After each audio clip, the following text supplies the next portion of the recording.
What's going on, BiggerPockets? It's Matt Faircloth here walking a job site in Ewing, New Jersey, and I'm going to be talking to you guys about fix and flips. We can talk about whatever you guys want, really. We can talk about raising private money.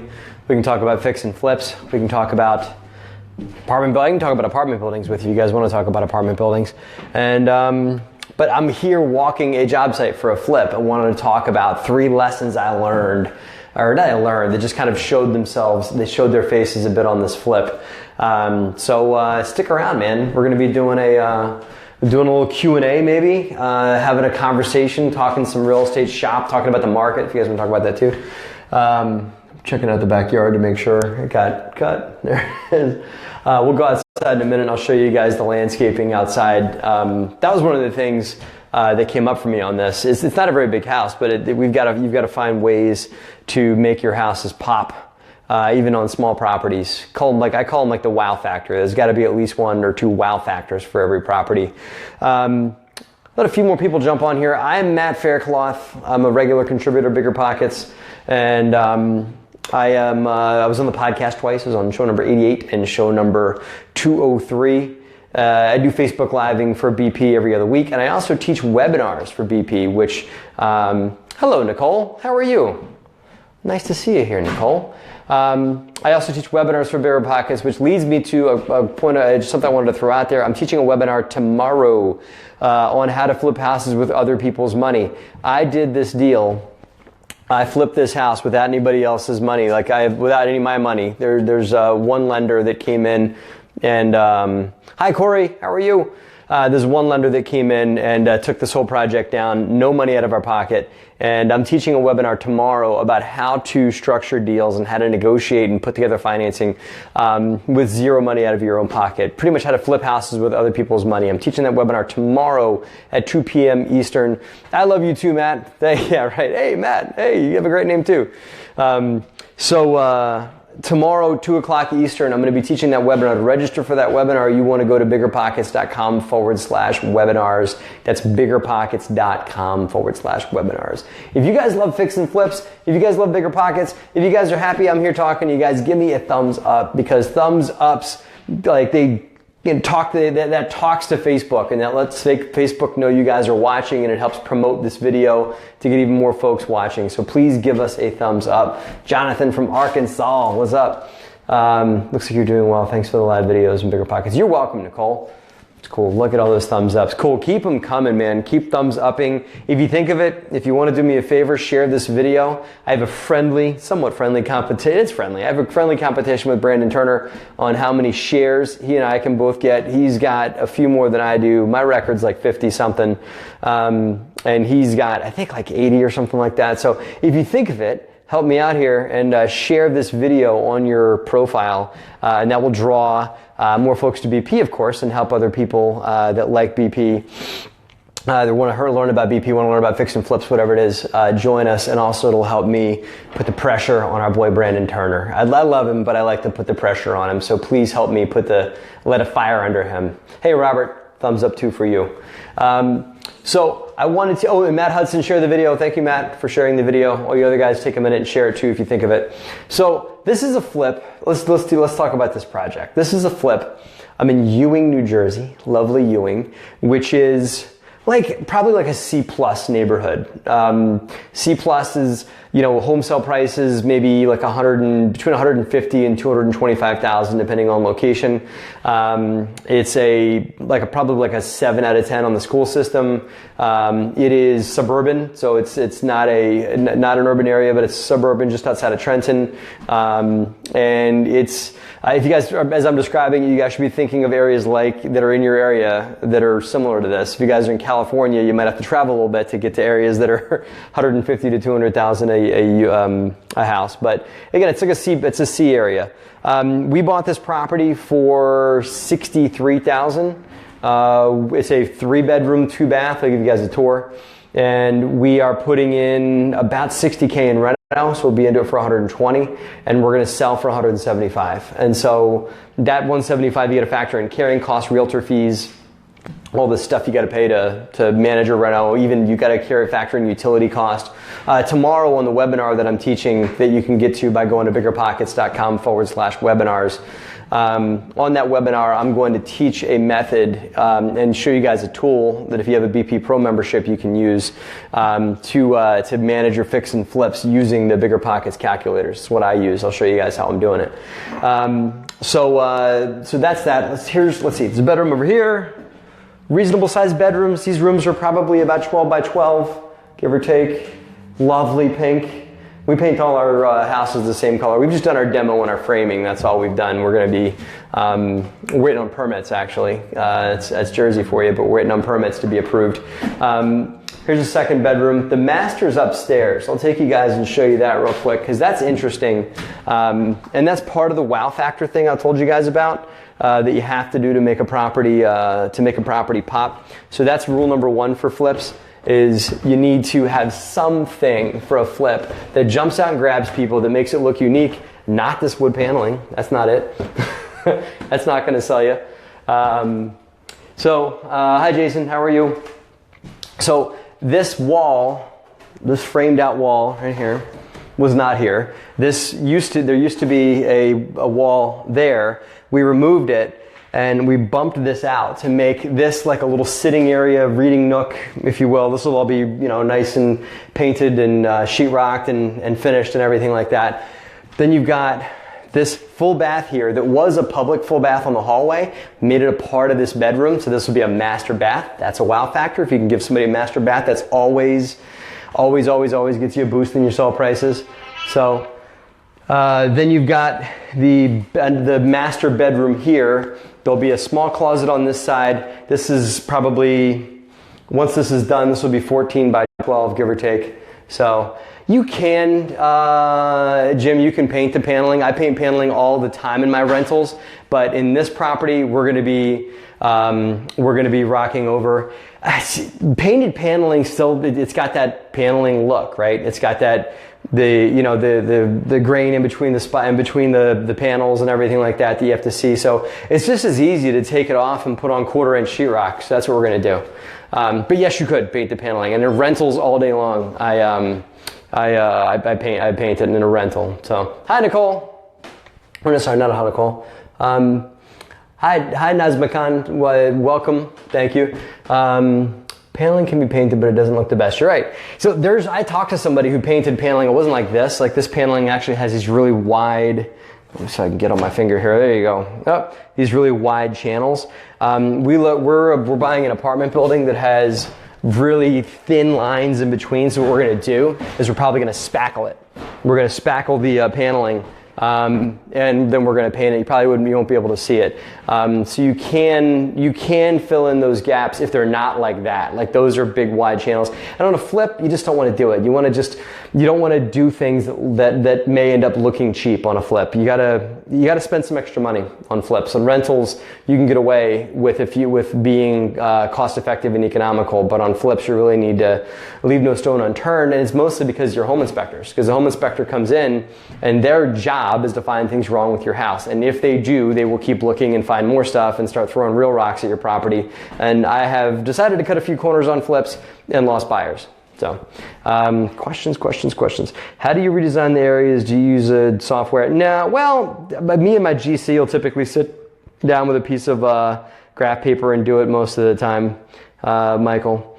Let's see, scroll down. Hello, Mario. Shout out from Wilkes-Barre, Pennsylvania. I've been there. I like Wilkes-Barre. It's beautiful. Thank you. That's knotty pine paneling. Looks great. Painted, you just have to use shellac-based I will think about that, Carrie, because this is another thing I didn't bring up. I didn't want to get too technical, but the knots in that paneling, it's really hot up there, so I don't know if I'll go back up. Let's see if I can touch it with my hand. See these little things? Those are knots, and if you paint it with crummy paint, those little things will come right back through, and you'll see that in the paint. So what Carrie is recommending is using oil-based paint, like a Kills or something like that, to hide the knots. Great idea. So let's see, William Collins, For those of us joining late, what's the numbers on this again? How many deals are you currently doing? Okay, Matt, William I'll go to, and then Matt. So to William, the numbers real quick. We bought it for 62 on auction, on I think it was on auction.com or Xome, Xome, Xome, one of those two. We bought it for 62,000, and then we're going to put in 60K in reno, so I'm going to be into it for 126 plus carrying cost. I'm going to sell for 175.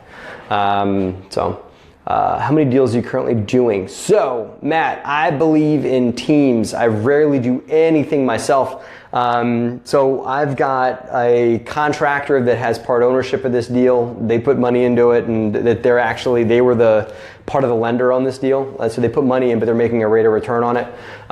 So I have a partner on this deal that's my contractor that's really managing this deal. I just found it and helped assemble some of the private money, and I'm going to help with the out sale. I'm on this deal and then 3 in Philadelphia right now, but I have a team that runs that. And then we're also going to take on a deal up here in Robbinsville, New Jersey, that'll be run by the same contractor that's running this one. So because I've got a team that can help me implement the flips, I'd lose my mind if I ran all that by myself, on top of everything else that we're doing. I have people that help me run stuff. So I really believe in a team model for business. You just got to really establish what you want to see up front, establish the rules of engagement, establish who's going to do what, roles, goals, and compensation, all that stuff. I've had partnerships that didn't go well, and I've had partnerships that went extremely well. So to answer your short question, we're on, 2 in Jersey, 3 in Philadelphia, so that's 5. Plus, on top of that, we're renovating a few multifamilies that we're going to buy and hold, and we're buying an apartment building in North Carolina. So I'm busy, but I have a team that helps me with all that stuff. So can you say 3-point property? Oh, sure. Let me answer Matt's question real quick. Well, Matt asked how many deals are we doing. If I throw you under the bus, just lie. But do you stick with the same contract? Jason's funny.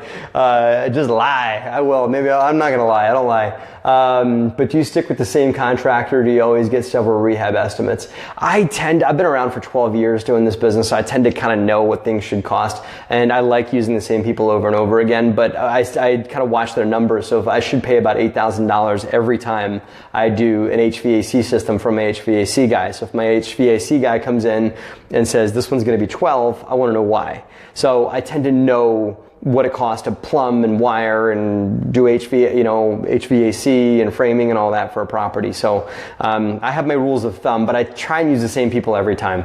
Can you say the 3 points? Give me 1 second, Barry, and I'll go back. I'll answer a few questions, and I'll do the 3 tips you have to know for a flip. Generally, how long does it take from purchasing an auction to you sell? How long do you 6 months. Andrew wants to know how long it takes from soup to nuts, from buying at the auction to selling. I give myself 6 months to buy it, renovate it, and sell it. And I find that typically we can fall right in there.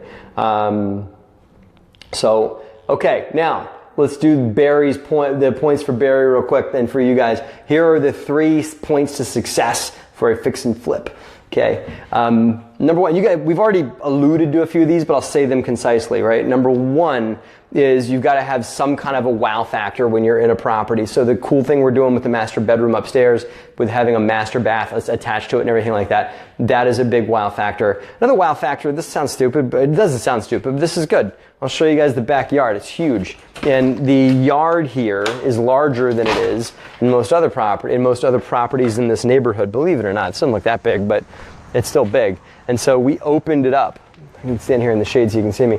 We opened up we raised the tree line on the canopy on these trees, I think that it's called, meaning like we pruned everything down the bottom. We took a few trees down that were over here. So this backyard looks big and usable. So there's got to be a few things when you guys look at a property, or when your buyers come through, that they're going to say, wow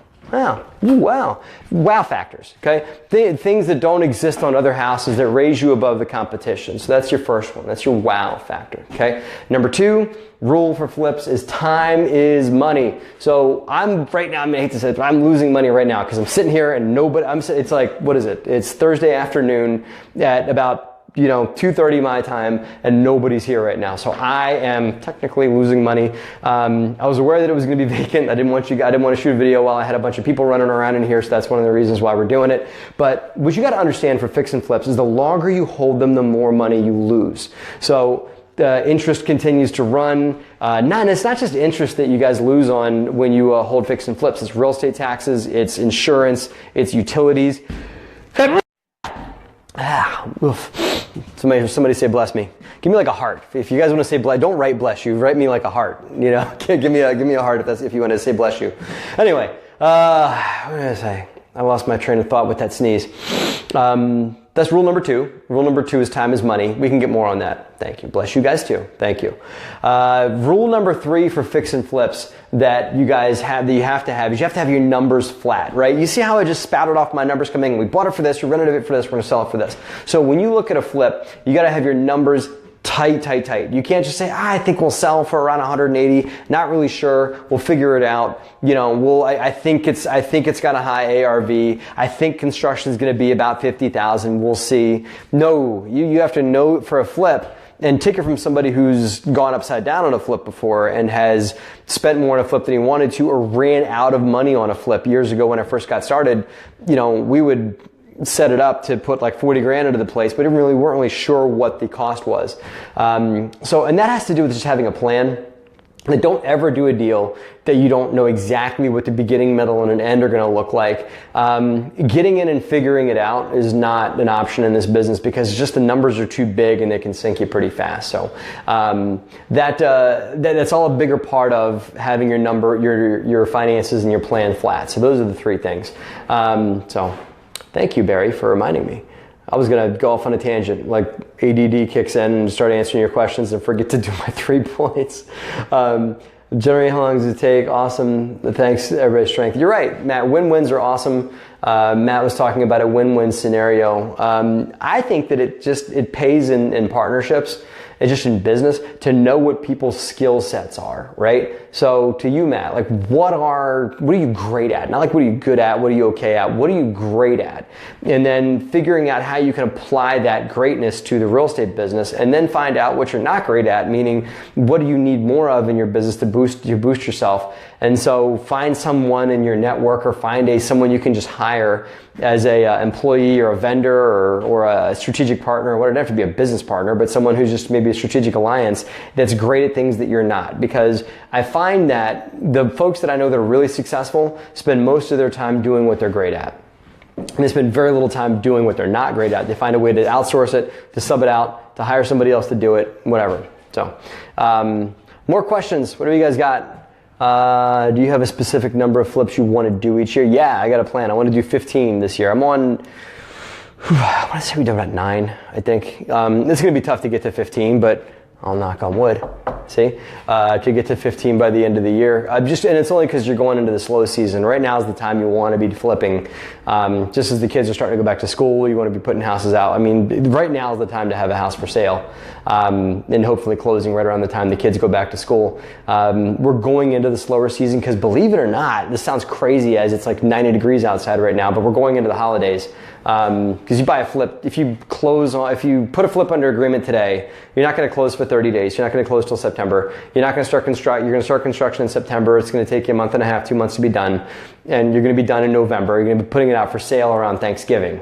So I've sold a bunch of houses I had one house that sold like 2 days before Christmas, because just people need to move sometimes in that time of year. And if you produce a good product, it'll still sell.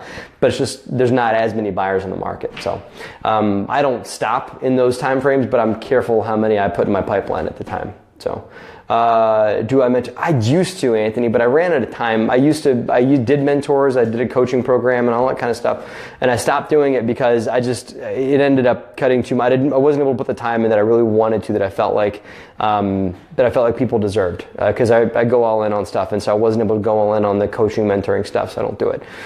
Sorry. We will at some point later.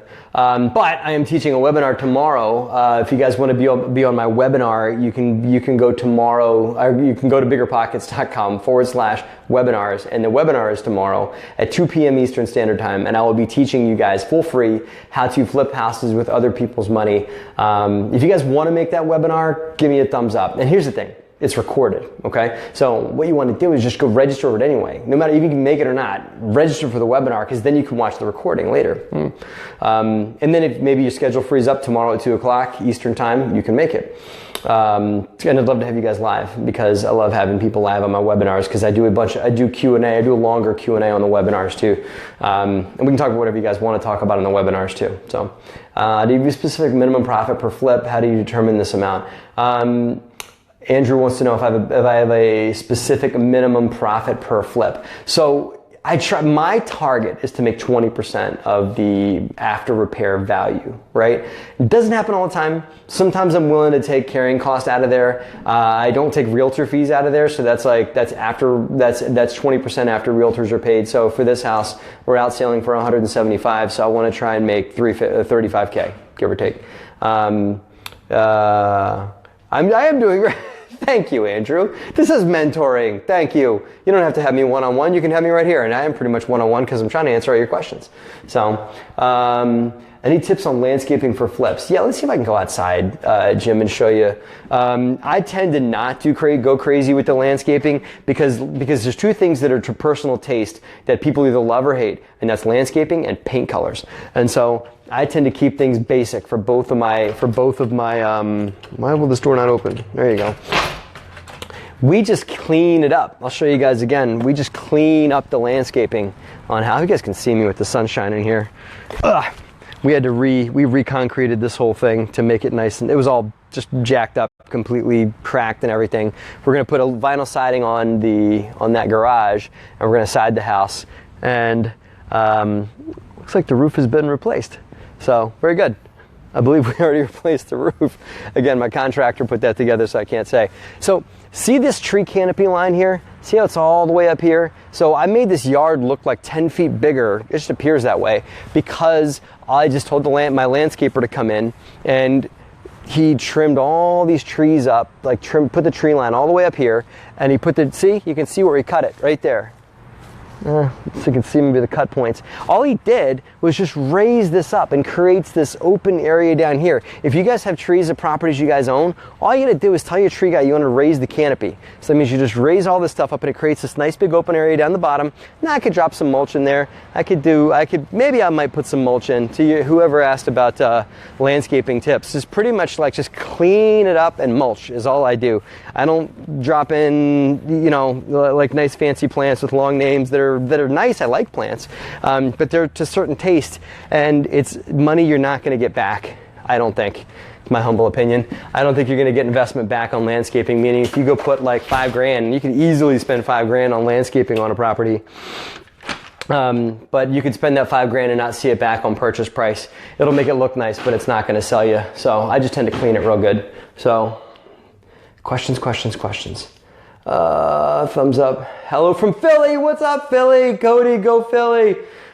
We are in South Philadelphia, and we are in Northern Liberties. We are in Fishtown, and I'm doing a deal on the line between Kensington and Fishtown too. So those are the areas that we farm. So, and I don't landlord there. I just I have an apartment building in Northeast Philly, but we do flips in the areas I just said. So. Will 15 flips a year kick back into the dealer designation tax-wise and subsequent higher tax bracket? This is from Laura, by the way. I'm trying to figure out how many flips we should do to avoid the dealer designation. Talk to your CPA, because there's no, as I understand it, and I'm not a CPA, I should put like this little disclaimer down here, that I am not a CPA, but I'll give you my opinion. The designation for dealer is not clear. It's something that the IRS can decide that you're a dealer of houses, or they can decide that you're not. I do not only do flips. I'm also a landlord. I do other stuff too. So, Laura, to your question, I would say this. This is my advice. First advice is talk to your CPA. Second bit of advice is if all you do are flips, then you are a dealer. That's what you are. But if you do other stuff like landlording and whatever, you're a real estate professional. You're something else besides just a dealer of houses and everything like that. So buy a rental. Buy a rental property. That'll get you out of the dealer designation. Do you think there's some areas that are better than others for people just to get started? I'm sure you talk about this some in your webinar tomorrow when I'm finding a deal. I find areas more advantageous than others. Yeah, so it depends on what you want to do, Matt. What I find is like, I mean, unless you're in like, Orange County, Florida or something like that, where every house sells for above $1 million and you cannot, and there's just no strategy that you can do that works. Man, thank you for the hearts, guys. I appreciate the hearts. And there's no strategy that you can do, Matt, in the area you live in. I would find an area in your own backyard. And so you go by A, B, and C, okay? Oh, that's my wife. My wife gave me a heart. Thank you, honey. I love you too. If you find, just look at the neighborhood you live in, Matt, and then look around and say, okay, the A-class areas are the luxury homes that are selling for crazy prices. In New Jersey, where I am, that's like Princeton, stuff where it's like A-class property. We're probably not going to cash flow, but it's like the coveted area, lots of home ownership, lots of high prices, right? Then you've got B, which is your mid-range white-collar housing, where it's a lot of times suburbia and everything like that. Those are your more flip neighborhoods. So that's where I would try and fix and flip. But those are the somewhat affordable. Maybe like find out what the median income is in your area.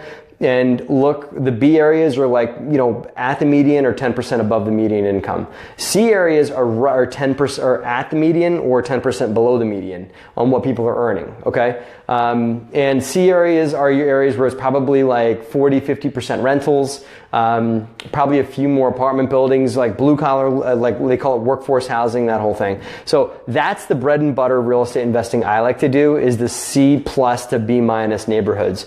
So find areas like that around you, Matt, and that's where I would get started, in your own backyard. It's not like you're not going to make any money in real estate unless you're investing in Albuquerque, New Mexico, or that there's some market that's the newbie market you have to invest in. Invest local, because if you invest local, you can do a lot of the doing yourself, and it's most important as a newbie for you to be doing as much as you can in the process so that you can learn.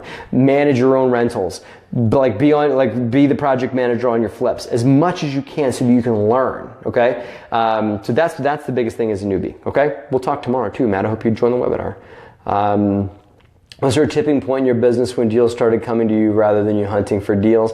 Yeah, I mean, I'd hard to say. It's not a tipping point, Todd. It's not like a point where all of a sudden the phone's blowing up and everything like that. But I think that what we've done consistently is we don't jerk people around on deals. And I'll let them know up front if I like the deal, if I don't. And if I say I'm going to buy a deal, then I do. And you got to have integrity in this business. And the longer you have integrity, and the longer that when a wholesaler calls you and you tell them you like their deal and you're going to put it under agreement, and you don't try and retrade them halfway through and beat them down on price after you've already agreed on a price. If you just do what you say you're going to do, then people know that you're someone with integrity in this business. And I hate to say it, but not everybody has integrity in this business.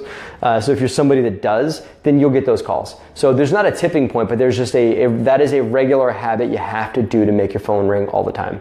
And so that's what we've done. And now we get a lot of deals because we've had that as our term on the way that we operate. So you're welcome, Laura. Millard Wilson, I love that name. Are you using property management for all your rentals? So I own a property management company that manages our stuff here in New Jersey. I'm the general manager of it. That's another hat that I wear, but I also have a property manager and a office manager that run that arm of our company, and a service technician. We have enough rentals that can warrant the salary for those folks. And as we buy bigger buildings, we bought an apartment building in Lancaster, Pennsylvania. We're buying an apartment building in North Carolina as well. We will sub out management for those assets. And for the multifamilies we do moving forward, I'll probably be subbing out management on too. But for the stuff I have here in Jersey, it's just simpler for us to manage ourselves. And just there's not that many good property managers around this way. So I just started a management company. And I did it at a necessity in the beginning, but over time, I just kind of like the way we operate, and I like the terms of I guess like our business standards that we have versus what other folks in this area have, other management companies do. So that's one reason why we just keep doing it ourselves. If you make more money flipping than all the other resources, you'll probably get the dealer tag. It's true, Scott. So you got to talk to your CPA about the dealer tag, guys. Is a good point about if it's your primary source of income or not. Please share the formula you use to obtain your target purchase price. What is the target profit per project, minimum percent dollar amount. Scott, this is a good time for me to promote the webinar I'm teaching tomorrow, which you guys should go to, because I'll take you guys through a deal. I'll take you through the flip calculator. Go to biggerpockets.com/webinars and register for my webinar tomorrow at 2 p.m. Eastern Standard Time. And I'll be teaching that full free webinar, how to flip houses with other people's money. I'm going to have some giveaways on the webinar too, so come out and check it out. So, my brief equation, Scott, is 20% of the after of pair value and profit. There is no equation for construction costs because it depends on every deal. Every deal is different. This home needed a full gut, and so we're paying $60,000 to turn over a 1,100 square foot house. There's other homes that we've done that didn't need that much work, and so we ended up not putting that kind of money into it. So it depends on the deal. Sorry to be elusive, Scott, but it just depends on the project and the equation we can go over tomorrow. Thanks for the insights. That was exactly the answer I was looking for. That's awesome, Matt. I'm glad I gave you the answer you were looking for. And you're welcome. Great info, smack dab in LA though. See, Brett, it's interesting. Brett's in an interesting situation because he's in LA.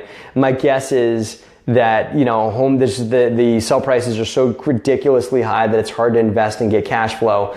So what I would do if I were you, Brett, I would look on auction sites like auction.com and try and get connected with foreclosure attorneys or whatever and play the game in your market. And it sounds like the game in your market is flips. And so if you can figure out how to get the biggest challenge you're going to have is getting a hold of deals. Not selling deals. Once you get them bought and built out, they're going to fly off the handle, right? Because you're in a hot market. But what I would do is try and find a way to locate those, find out how you're going to locate those flips. That's going to be your challenge. I can't figure it out for you, but that's what I would say, that if you put a lot of time and effort into finding deals for flips in that area, do that. And then you got to find the C neighborhood in that area that might be an hour or two away that you could do your rentals in. My 2 cents. Or maybe squirrel up enough money to do large syndication deals where you can invest further away from where you are. It doesn't have to be right in your backyard. Do you have a preferred method for gathering leads? I use Podio for software, if that's the method you're talking about. And for gathering leads for flips, I mean, it's not like we've got like the phone's blowing up or anything like that. I probably get a lead every other day or so for potential flips. But that's about it. So for those, I'm pretty quick on a go, no go on the flips. I don't use a method or a technology for that. But for managing our investor database for folks that lend to us on stuff like this, I use Podio as a software for our CRM. I wish I knew somebody put what CRM stands for. Somebody write that. I talk about our CRM. I don't know what it stands for. Somebody write it in the notes and help me out here. So, will the flipping webinar be able to be rewatched? I will be at work. Yes, Justin. So you have to register for it though. And if you register for it and you miss it, you'll get a copy of the recording. Okay? BiggerPockets.com/webinars. So BiggerPockets. Thank you, Scott, helping me out there. By posting the link to the webinars. You're welcome, Brett. So, customer relationship management. Thank you, Zach. I've always wanted to know. That's my son's name, by the way. So I like you already. Thank you. Customer relationship management. That's a great. That makes perfect sense. And thank you for helping me. And thank you, Obata. I meant like preferred marketing. You got to be more. I'm not sure what you mean by preferred marketing, Matt. Help me out. So we'll do what time is it? Well, okay, 2:42. My battery's dying on my phone too. Isn't that awful? If I remember that if you guys are older like I am, you remember there was a day when you would plug your phone in at night, get up in the morning, and use your phone all day, and you didn't have to charge it. I miss those days. I feel like I have to charge my phone 3-4 times a day now, and my battery's going to be dying soon. So, Matt, if you want to put more detail out there on your question, I will answer it, and then I will probably split in a second here. Thank you guys for the likes. Thank you for the shares, because you saw you guys shared this video. I appreciate you guys. Be sure to check out I write articles every other week too for BiggerPockets, and I do some videos through BP. I'll write an article and then post a video along with it, so be sure to check that out. And you can check out my company at DeRosa Group. You can look up DeRosa Group on YouTube and subscribe to my YouTube channel. And I'll obviously be on my webinar tomorrow. Matt, where'd you go? Where'd you go, Matt? Matt wanted to know about like preferred marketing. A lot of people like aha! I know what you mean, Matt. I'm on to you now. Okay. You didn't have a screen draining battery for the old flip phone. That's true. You're right. Is it the screen that drains your battery down? I guess you're right, because this is like carrying around a minor television, pretty much. I love watching you too, Lucas. Thank you. Okay. Matt wants to know about bringing leads in through mailers. I don't do mailers. And you're like, what? Why don't you do mailers? I just rely on wholesalers and realtors and all that to bring me deals. I stay in my lane. I've wholesaled like one deal in my 12 years of real estate. So I like to be active on the job, like maybe there's something wrong with me in the head, but I like to take the bigger risk, I think, to be a part of the project and run it all the way to the end. And that I just never got into the wholesaling side of the business. So I don't do direct marketing. I've tried it. I've partnered with wholesalers, and this is a suggestion for you guys, that if you want to do it yourself, great. There's a lot of stuff on BP about how to learn how to do it, right? But what I have done is I've gone to a local wholesaler and said, hey, wholesaler, how about we do this? And this has got to be somebody you trust, because you're about to give them some money. So I've given them, say, hey, listen, I'm going to fund your marketing campaign. I'm going to pay for it. Here you go. And I want every deal that comes in, I want first right of refusal. If I do the deal, I'll pay you a flat rate. And if you wholesale the deal, I want a small enough chunk of your wholesale fee to where you make the lion's share. I get a little bit, but after like one or two deals, I get my investment back. So you can partner with wholesalers and have them take the calls, have them funnel the leads and everything like that. And you just get first right of refusal. And then they can scrub the leads out and then, process them and hand them over to you once they've been processed and validated by them. So that's my 2 cents. That's what I've done in the past. And I'll probably end up doing that again. Oh man, you guys asked a bunch of questions. Energy saver mode, yeah, I know, I got to start doing that. Energy saver mode. I feel like it makes my phone run slower. You're probably right, but maybe I'm just like, New England or New Jersey guy that's impatient. It makes my phone run slow. Change your brightness level. I should do that. I think my eyes are going too. Need to find investors. How? Join the webinar tomorrow, Lucas, and I'll show you how to find investors. I'll show you how to flip houses with other people's money. And you can do that. Enjoy your perspective and the info you bring. Thank you, Austin. That's very kind of you. You're extremely helpful. I'll be following you on BiggerPockets. Please do. And check me out at DeRosaGroup.com as well, and my YouTube page. Look up DeRosa Group on YouTube, and you can check out more of our stuff. Go to the webinar tomorrow. Friend me on BiggerPockets. And you can check me out on those venues too. The screen, email, GPS, ability to watch videos, Facebook. Yeah, I know. I got too much turned on. That's what you guys are telling me. I got too much turned on this phone, and I got to start turning stuff off. Thanks for your help and insights. Anytime you want to partner on a deal, let me know. I'm in the Philly area. That's great. Hit me up. We're doing more and more stuff in Philly. We want to grow in Philly. So send me a colleague request on BiggerPockets. That's what it's all about, right? Growing businesses together. This is a great tip for not only partnering, but also getting good leads. You're right. Thanks. You're welcome, Matt. I think the BiggerPockets t-shirt should be printed mirror so we can read. You're right. You're right, Katie. I should put the shirt on backwards, right? I should put it on inside out so you can read my shirt. Like, what pocket's bigger, whatever it is. Cool. All right, guys. Listen, I'm going to split. You guys are awesome. Thank you. Tomorrow, webinar, biggerpockets.com/webinars to watch my webinar on how to flip houses with other people's money. I love you too. Thank you for the hearts. Thank you for the thumbs ups. Thank you for the shares and the comments. You guys are awesome. And as I say in my videos, have a great and profitable week.